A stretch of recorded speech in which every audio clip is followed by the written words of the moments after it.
La vraie vie, c'est oser entreprendre. B2B avec Groupe Mutuel.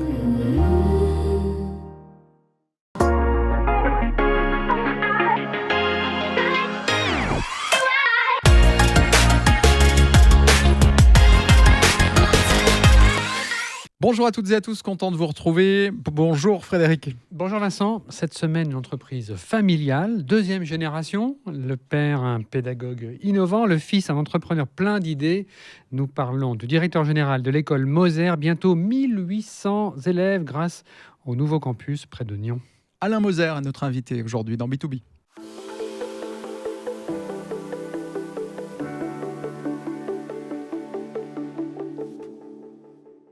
Alain Moser, bonjour. Bonjour, Merci d'être avec nous. au plaisir. Les écoles qui portent votre nom ont vu le jour en 1961. Un petit peu d'histoire.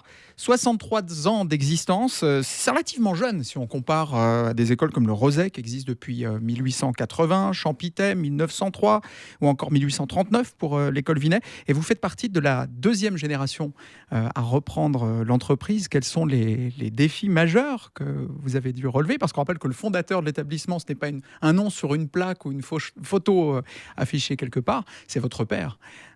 Et il y a forcément d'autres enjeux. Il vous a remis les clés d'un établissement qu'il a passé une bonne partie de sa vie à construire. Quels ont été les principaux enjeux pour vous, pour cette deuxième génération? Oui, non, mais c'est une vraie question parce que c'est la transmission d'entreprise, c'est assez complexe, on le voit, et je fréquente des entrepreneuses et des entrepreneurs qui vivent ou qui ont vécu ce que j'ai vécu. Moi, j'ai eu la chance d'avoir un père qui, effectivement, a créé cette école. Il était enseignant dans le public, il était frustré par toutes les résistances qu'il y avait quand il voulait amener des nouveautés, l'uniformisation de ce système qui doit correspondre à quelque chose pour tous. Et il s'était lancé avec une classe, donc très modestement. C'était aussi un acte entrepreneurial très puissant. Il n'avait même pas 30 ans, il quitte tout, une situation de fonctionnaire confortable. Donc oui, j'avais un gros passif et quelqu'un qui avait une réputation très forte à Genève et en Suisse en général. Il était président de la Fédération suisse, il avait monté l'association genevoise, etc. Donc quand moi j'arrive, on a eu une discussion assez franche. Je voulais pas me rasseoir dans son bureau puis faire ce qu'il faisait. Et comme il le faisait, donc on a pas mal discuté. Et puis ça a été le projet, c'était d'ouvrir une nouvelle école, en fait, de déménager à Genève et de construire un bâtiment qui pouvait accueillir une pédagogie encore un peu différente de ce qu'il proposait. Et là, un peu sur le modèle d'une start-up, on a monté un projet où il fallait trouver des fonds propres pour construire, etc. Et assez vite, au début, je pensais que ça serait bien, le conseil d'administration qui reste un peu dans le bâtiment, le nouveau bâtiment. Et c'est là où ça s'est pas très bien passé, pour être tout à fait franc. C'est-à-dire les enseignants, les gens allaient quand même toujours vers mon père. Moi, je lui ai dit, écoute, soit tu pars, soit c'est moi qui pars. Je sais faire d'autres choses dans la vie. Voilà, moi, c'est pas grave en soi. Si tu n'arrives pas à partir, je comprends. Hein, c'est toi qui l'as fondé, c'est ton école. Puis il m'a dit, mais heureusement que tu me le dis. Non, non, je suis super heureux que ça soit toi qui reprennes. On va faire les choses bien. Et puis on lui a trouvé un bureau en ville. Il était tout à fait heureux. J'ai créé une fondation qui portait son nom. L'école finançait cette fondation et lui, il a pu continuer à porter des projets, à financer plein de trucs, à rencontrer plein de gens qu'il aimait bien. Et moi, comme ça, j'ai pu reprendre et mettre un peu ma patte à l'idée de cette école et comment je voyais ce qu'elle pouvait devenir. Donc ça s'est plutôt bien passé. Votre patte, justement, vous pensiez depuis combien de temps reprendre l'école de votre père? C'était un projet Ah non, qui non, avait non. longuement mûri? Ah non, oh non, non. Alors là aussi, c'est un peu le mystère des entreprises familiales. Je pense de voir son père, ma mère aussi était très impliquée, elle accompagnait les camps. Bon, c'est une histoire de famille, quoi. Surtout au début, quand on commence avec rien. Là, maintenant, ça a pris une proportion un peu différente, ce qui est plus compliqué, je pense, à transmettre à la génération d'après. C'est pour ça qu'il y a un petit problème avec la troisième génération, j'imagine. J'en suis pas encore là, bon, peut-être qu'on en parlera. Mais là, en l'occurrence, ce que vous m'avez demandé, c'était si c'était prévu. Oui, oui. Voilà. Non, non, alors moi j'ai plutôt, alors c'est un peu cliché, mais j'ai plutôt pas aimé l'école, j'ai plutôt été un élève un peu turbulent et un peu pénible, et je me suis beaucoup ennuyé à l'école, donc c'était pas un projet de vie pour moi. J'ai travaillé dans le secteur bancaire, j'ai beaucoup voyagé, Sauf l'école, en fait. tout sauf l'école. Et un jour, L'école vous rattrape, alors. l'école nous a rattrapé un peu. En fait, la banque dans laquelle je travaillais a été vendue, on m'a proposé des postes dans d'autres banques. Et voilà, mais faire de l'argent avec de l'argent, j'avais un peu vu les limites de... Ça m'amusait moyennement, finalement. Et puis, c'était plus une quête d'indépendance et de liberté. euh, et de recherche de valeurs, un peu d'adéquation avec les valeurs de vie que je commençais à mieux ressentir. J'avais pas tout à fait 30 ans. On commence à voir un peu plus clair dans sa vie. Et les moteurs étaient plus l'argent, étaient plus le bling-bling d'être là. Donc, bon, voilà. Et puis un jour, je suis allé voir mon père. J'étais dans le conseil d'administration, puis il cherchait un directeur pour son école de Nyon. Il n'y avait plus de direction. Les effectifs tombaient, le projet, ils hésitaient à fermer l'école. Ils se demandaient si ça avait du sens. Et puis j'étais là, on discute, puis je lui ai dit, écoute, je tente le coup. Et j'ai repris l'école de Nyon d'abord. Et ce qui était pas mal, parce qu'elle allait mal. C'est pas facile de reprendre après son père ou quelqu'un, quelque chose qui marche bien avec une super bonne réputation, où tous les voyants sont ouverts. Vous arrivez, vous pouvez, aller en gros, faire que moins bien, quoi. Tandis que là, j'ai pu commencer par redresser l'école. J'ai amené du numérique, j'ai commencé à réfléchir, puis Il y voilà. avait un contexte particulier dans lequel ça allait mal? Alors, ça allait mal parce que le directeur était parti, parce que l'école avait eu une croissance au début assez rapide. Et puis en 95, en 95, 96, sans directeur, avec la concurrence, d'autres écoles sont venues. Mon père était le premier à ouvrir à Nyon. Tout le monde lui avait dit, qu'est-ce que tu veux ouvrir une école dans ce village? Le canton de Vaud, c'est Lausanne, c'est pas Nyon. Et puis après, Champitay est venu, d'autres écoles sont venues dans la région. Et il y a eu une concurrence qui s'est mise en place. Le directeur pas très compétent, quoi. À la fin, il était plus là. Les gens démotivés, quoi. Vous voyez ce que ça peut vite aller mal. Donc c'est là où je suis arrivé et puis j'ai redressé l'école. Donc c'était pas l'enjeu de la pérennité, mais c'était vraiment l'enjeu de développer. Oui, je savais pas trop en fait, mais c'était plutôt de développer et puis cette quête un peu de liberté, d'avoir une entreprise, je pressentais qu'il y avait, et puis les valeurs, puis l'éducation, c'est quand même génial, quoi. Quand on arrive à faire avec les enfants mieux que ce qu'on a, bah ouais, complètement. Non, je suis passionné. Mais ma quête est toujours, et ma réflexion, comment faire pour que les enfants s'ennuient jamais. Pour ça, quand on change de langue, quand on est avec un iPad, quand on les engage, il faut bouger. Les enfants, cette génération est super intéressante, mais elle a besoin de mouvement un peu quand même. On peut pas rester figé, quoi. Revenons à vous. Oui. Vous avez fait bien sûr vos classes à l'école Moser. Ernesto Bertarelli. Pas toutes. J'ai fini à l'école Moser, comme on finissait à l'époque. C'était pour les cancres un peu riches. Là, alors moi, je n'étais pas riche, mais j'étais le fils du propriétaire et du directeur. Mais à l'époque, on disait on finit un peu à l'école Moser, quoi. Donc oui, je me suis retrouvé pour le collège pour la fin avec Ernesto, avec Michel Bonnefou, avec pas mal de copains que j'ai encore aujourd'hui. Ouais. Vous gardez quel souvenir de cette période-là? Écoutez, moi je suis quelqu'un de pas très nostalgique et j'ai fait de la peau de phoque là ce week-end avec un monsieur d'un certain âge. Et je lui dis mais c'est dingue, tu t'es pas vieux, tu as 75 ans, on fait de la peau de phoque. Il est bien, je lui dis j'espère que je serai comme toi. Mais c'est quoi la vieillesse en fait? On commence à parler de ça. Et il me sort quelque chose qui me fait réfléchir et que j'aime bien en fait. Il m'a dit on se sent vieux. Parce que je me sens pas vieux, mais je vieillis et je commence à être vieux. Il m'a dit c'est quand tu as plus de souvenirs que de projets. Intéressant. Pas mal. Et c'est peut-être pour ça que je cours derrière les projets, que j'arrête pas d'en avoir, c'est que je veux pas accepter de vieillir. Donc oui, je garde un souvenir très sympa de ces années-là et ces rencontres surtout, parce que l'école en soi, c'est pas ça dont on a des super souvenirs, c'est les voyages, c'est les copains, Donc oui, c'était une époque qui m'a fait rencontrer, d'aller à l'école Moser, des gens que j'aurais jamais rencontrés à l'école publique ou là où j'étais. Donc j'avais tous ces copains de l'école publique au cycle. C'est là qu'on se fait des copains aussi de tous les milieux sociaux. Hein. J'ai des copains ébénistes, des copains cinéastes, des copains bouchers, j'ai une copine plombière. Et ça, c'est le cycle. Et là, on les rencontre pas forcément dans les écoles privées. Donc, quand les parents me disent oui, on veut mettre notre enfant au collège pour qu'il voit la vraie vie, je dis non, mettez-le au cycle, et puis au collège, vous pouvez me l'amener. C'est de la vraie vie, c'est pas au collège.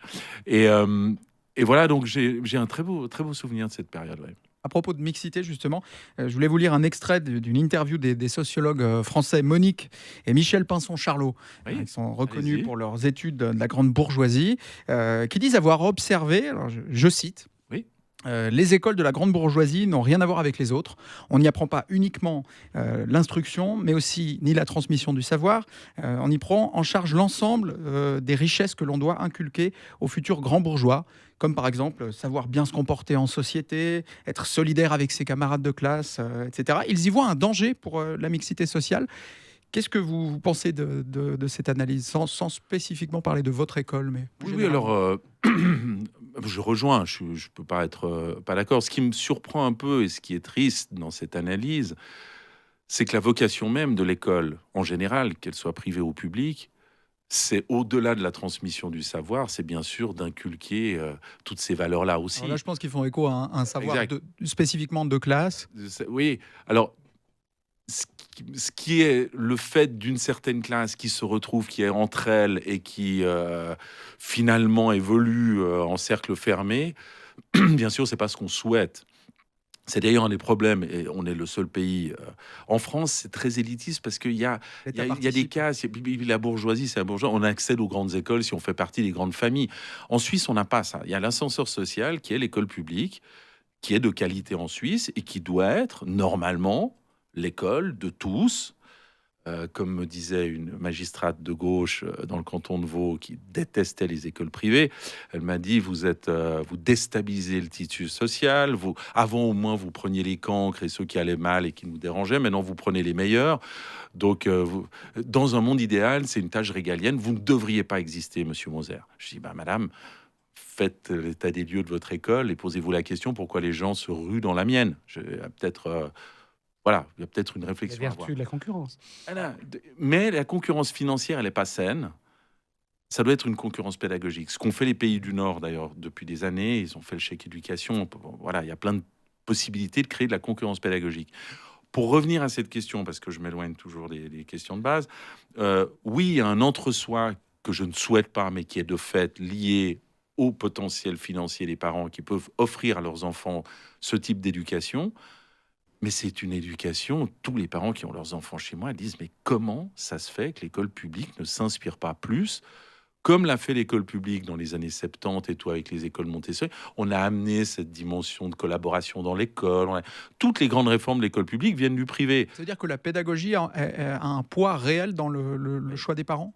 Ah, complètement. Nous, c'est vraiment le cadre éducatif. Parce qu'à la fin, je fais la maturité Mais de cantonale. manière générale, dans les écoles privées, Oui, c'est au-delà du snobisme et de l'entre-soi, c'est lié aussi à un projet éducationnel assez simple, ferme et bienveillant. Nous, on a la discipline positive. On exprime les choses et les gens, aujourd'hui, cette génération de jeunes parents qui ont chez moi des moyens, classe moyenne aisée, c'est pas le Roset.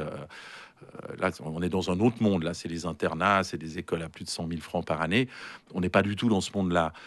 Donc, on reste accessible à une classe moyenne aisée qui a envie de quelque chose de différent, de stimulant. C'est ça qui est un peu triste, souvent.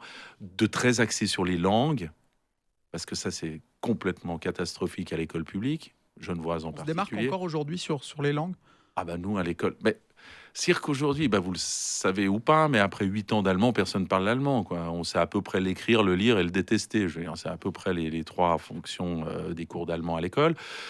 Après, il y a des gens qui vont l'utiliser ou pas. L'anglais, franchement, c'est très nouveau que ça soit introduit à l'école primaire. Et franchement, c'est assez pathétique quand on voit le niveau d'anglais et des enseignants qui l'enseignent et des cours qui sont... C'est juste pour se donner bonne conscience. Donc non, le monde dans lequel vont grandir ces enfants, cette génération, il va être ultra compétitif, il est très complexe, et la maîtrise orale des langues va être clé. Mon Donc la père pédagogie disait, ouais. juste comme ça, il y a 20 ans, il me disait, Alain, l'analphabète du 21e siècle parlera sa langue maternelle et l'anglais. Il dit, ça n'aura aucune valeur ajoutée dans le monde dans lequel tu vivras. Il me disait ça il y a 20 ans. Alors, il aimait bien les formules comme ça, bien sûr, c'est un peu excessif, mais c'est vrai qu'on ne peut pas faire l'économie de l'allemand en Suisse. Aujourd'hui, si on postule dans une étude d'avocat, si on veut aller bouger, si on veut, même dans la communication, le marketing, ce qui fait la différence, tout le monde parle français, anglais. Ok, maintenant, c'est quoi les autres langues que vous maîtrisez Excusez-moi. Bon, on va parler au moins en anglais, l'accent est pas bon. Donc non, ça, c'est une des raisons principales du choix de notre école, c'est le plurilinguisme. C'est qu'on n'a jamais opposé les langues, c'est les trois langues et avec des filières déterminées. Ça, c'est un des grands... ce que recherchent les parents. Oui.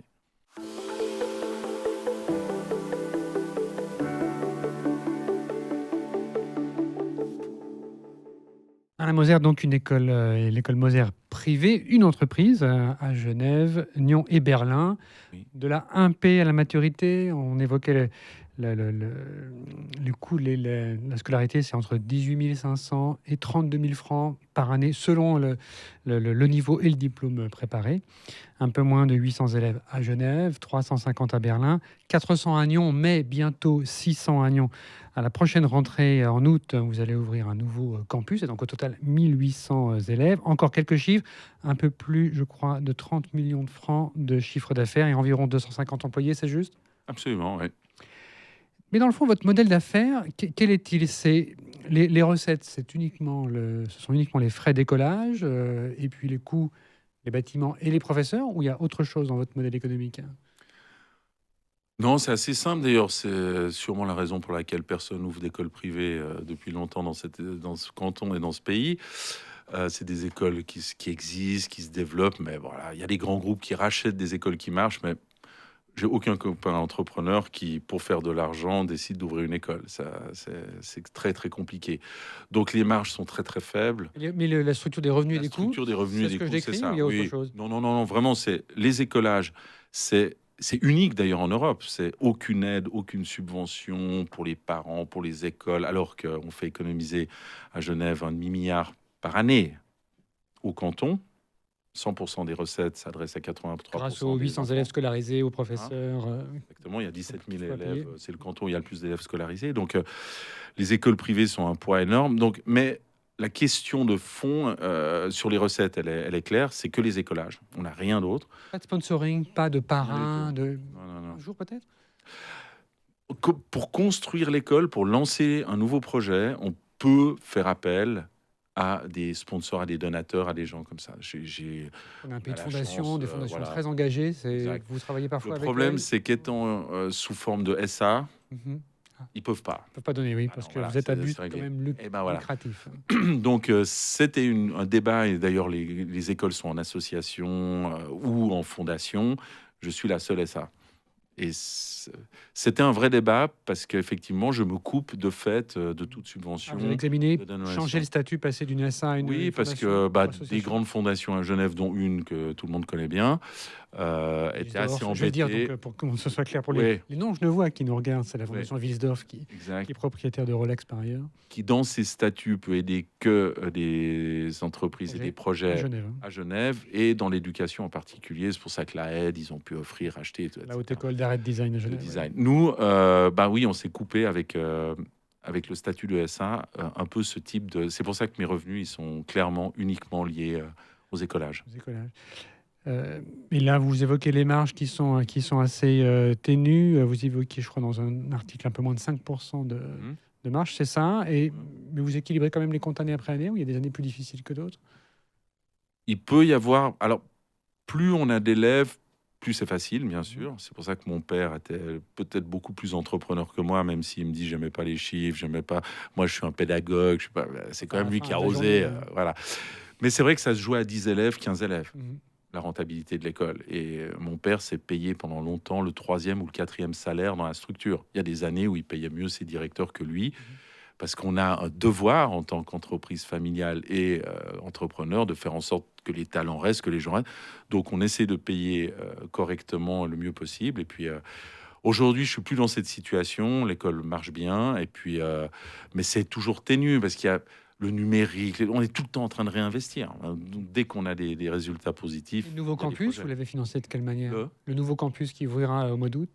Oui, alors ça a été fait par parce qu'à l'époque, on a construit avec des fonds propres, on avait créé une structure, etc. Donc j'étais propriétaire du bâtiment à Genève, qu'on a revendu 25 ans après en sale and leaseback, juste pour les intérêts négatifs. D'accord. C'était parfait. À 3 mois après. Vous le louiez, mais vous n'étiez plus propriétaire. Maintenant, on loue. Maintenant, voilà. On loue. Voilà. Avant, vous étiez propriétaire, voilà. maintenant, vous louez. Et puis la vente, en 20 ans, il avait pris un peu de valeur. En plus, les taux d'intérêt étant négatifs, les caisses de pension étaient chercheuses d'objets de rendement. Donc, j'ai pu faire une opération. C'est le banquier chez vous qui a fait cette opération. Ouais, j'ai toujours un peu des requins comme ça. J'ai eu un assez bon timing. Puis ça m'a créé les fonds propres pour pouvoir me lancer dans l'aventure Des dettes contractées pour financer ce... Des grosses dettes contractées, ouais. Grosses dettes. Mais pas mal de fonds propres amenés quand même. Mais oui, beaucoup de Des dettes. taux fixes très bas à long terme. Malheureusement, je les consolide au mois de mai, là. Ah oui, donc, Donc, on est en train de finir. Donc, j'ai fait un forward pour une partie. Les taux sont les taux sont remontés à remontés, 3. ouais. Ils étaient à... Voilà. Alors, oui, il faut être un petit peu attentif. Faire attention, quoi. Quel est le positionnement de l'école Moser sur le marché roman des écoles privées? Alors, écoutez, Bon, moi, j'ai la chance d'avoir, grâce à mon père, bien sûr, une réputation qu'on a fait évoluer, comme je l'ai dit, d'une école un peu pour enfants à difficulté. Aujourd'hui, plutôt une école, parce que le seul diplôme, c'est la maturité, et que la maturité dans ce pays est très élitiste. Hein. Il n'y a que 20% de jeunes en Suisse qui ont la maturité, 26% à Genève, 18% à Zurich. Donc, c'est l'examen d'entrée à l'université. Donc, j'ai choisi ce diplôme pour mes élèves. Il est très élitiste et du coup, j'ai des très très bons élèves. Donc oui, j'ai des listes d'attente pour les 2-3 ans à venir. Je fais des inscriptions. On a des inscriptions jusqu'en 2030, 32. Donc il s'est passé quelque chose, effectivement, depuis quelques années. Peut-être le Covid aussi. On a été très très bon pendant cette période. Tous les cours ont été donnés. On avait tous nos élèves équipés d'iPad. On avait déjà Office 365, donc Teams. On était prêts.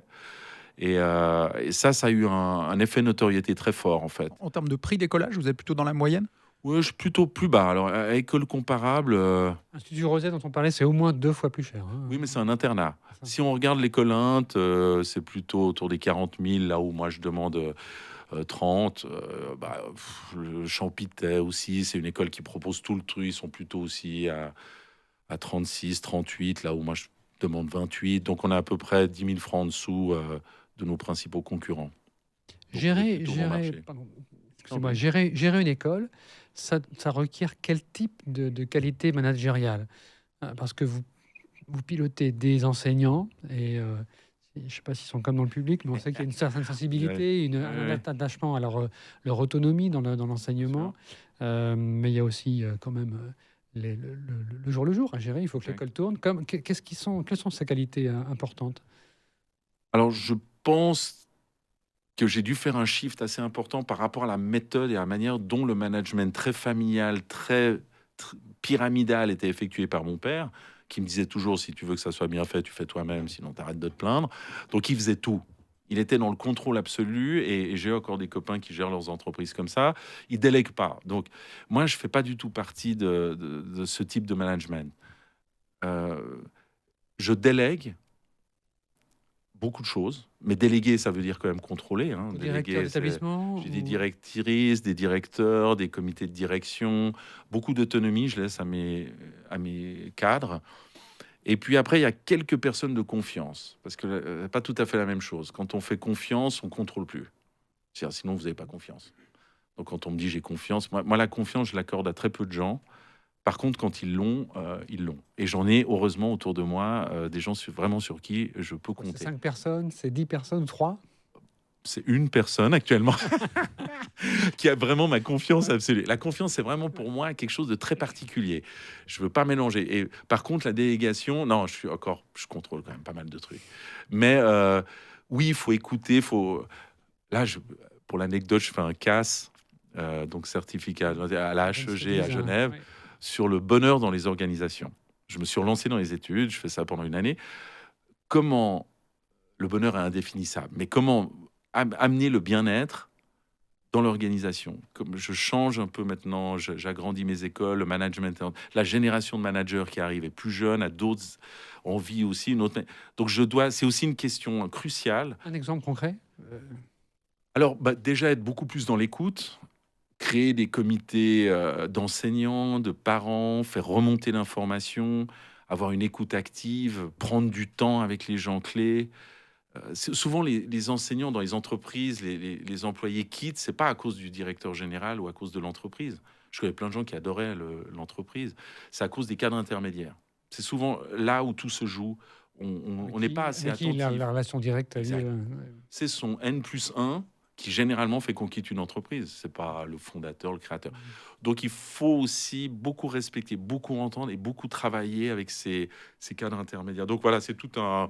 J'ai appris, il n'y a pas d'école de management pour directeur d'école. Je me suis formé sur le tas. Et puis voilà, quoi. C'est pas. Très rapidement, pour Oui. terminer, les parents des enfants sont des clients, donc ils attendent en retour un retour sur investissement, si on peut dire comme ça. Quels sont vos indicateurs de performance au-delà du KPI, puisque vous travaillez quand même avec des êtres humains, donc il y a une partie qui n'est pas forcément... Décrocher la mature. Gérard, vous faites comment ?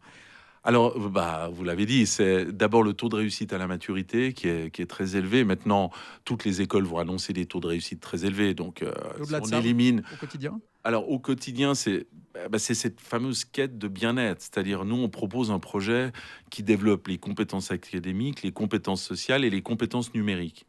Si dans ces 3 domaines, on est bon, et on est bon, notre retour direct, c'est ça qui est génial dans une école aussi. C'est pour ça que je fais des inscriptions, je veux voir les gens. Nous, nos principaux ambassadeurs, la communication de notre école, c'est le bouche à oreille, c'est les parents.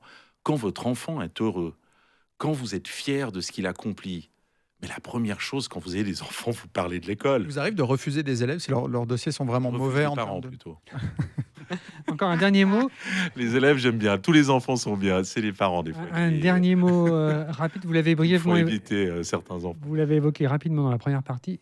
Est-ce qu'il y a une 3e génération prête à prendre le relais? C'est une vraie question. Moi, je fais tout pour lui donner envie de prendre le relais. D'accord ? C'est pour ça aussi que j'aimerais que ça marche sans moi. Donc, je suis en train de monter un projet. Tout ce que je fais, c'est pour responsabiliser, mettre en place quelque chose qui soit transmissible. Maintenant, quand vous faites plus de 30 millions de chiffre d'affaires, que vous avez autant d'employés et tout, moi, j'arrivais, fallait redresser, fallait que ça marche. Puis j'avais un challenge, puis Ça j'étais marche un peu trop bien, inconscient. Là, je sens que ça fait un peu peur Vous à avez mes combien filles. d'enfants? J'ai 3 filles. Aucune d'elles n'est intéressée ou certaines ont déjà les 3? Si elles se mettaient les 3 ensemble, ce serait une tuerie, quoi. Il y en a une qui est dans le marketing, une dans les RH et la Ça et arrive, hein. l'autre dans le droit et Regardez les les management. filles par Muller. Exact. Donc, je les connais, mais elles étaient toutes à l'école Moser en plus. Donc, non, je les connais bien, je les vois de temps en temps et je leur ai demandé, je leur demande comment ça se passe, quoi, comment vous avez fait, comment vous entendez, pourquoi toi t'as pris ces responsabilités, comment... Donc, c'est un peu tôt pour mes filles, j'attends qu'elles finissent. Dans 3 ans, on a un board familial qui va être mis en place. J'ai pris un avocat qui est spécialisé dans les transmissions, il va interroger mes filles individuellement, on va travailler avec ma femme, et puis on verra, quoi. Mais oui, mon objectif, c'est... Et en même temps, C'est le chacun sa vie, quoi. La vie Très est bien. trop courte, mes amis, pour imposer, pour faire plaisir à grand-papa et à papa. J'aurais dit, franchement, sinon, tant pis, quoi. On verra ce qu'on en fait, mais c'est pas... Rien n'est grave.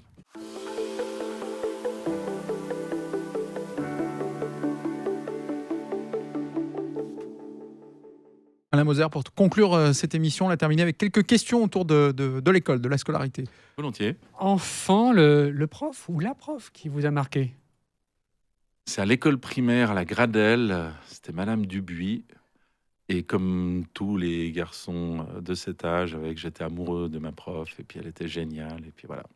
Un film, si vous deviez choisir, ce serait plutôt le film Prof, sorti en 85, ou Le Cercle des Poètes Disparus. Cercle des poètes disparus, quand même. Votre chevet, livre chevet du moment, pardon. Ouais, ma femme sera pas contente, mais le Joël Dicker, le Joël Dicker, le dernier, là, je suis en train de le lire, voilà. Une punition mémorable à l'école qui vous a marqué, s'il y en a une? J'étais retenu à peu près tous les jeudis, c'était la retenue du jeudi. Par Madame Dubuis. Non, au cycle, avec une femme qui écrivait pour Femina, et elle s'intéressait aux adolescents, et elle avait plein de questions, et en fait, je l'aidais à rédiger, j'étais le témoin de ses articles, et le jeudi d'après, elle me donnait de l'argent par rapport aux piges et trucs. Donc je me réjouissais des retenues du jeudi. Les retenues idéales, donc. Merci beaucoup Alain Moser d'être venu aujourd'hui sur le plateau de B2B. Merci Frédéric. Merci Vincent. Rendez-vous la semaine prochaine pour de nouvelles rencontres. À bientôt.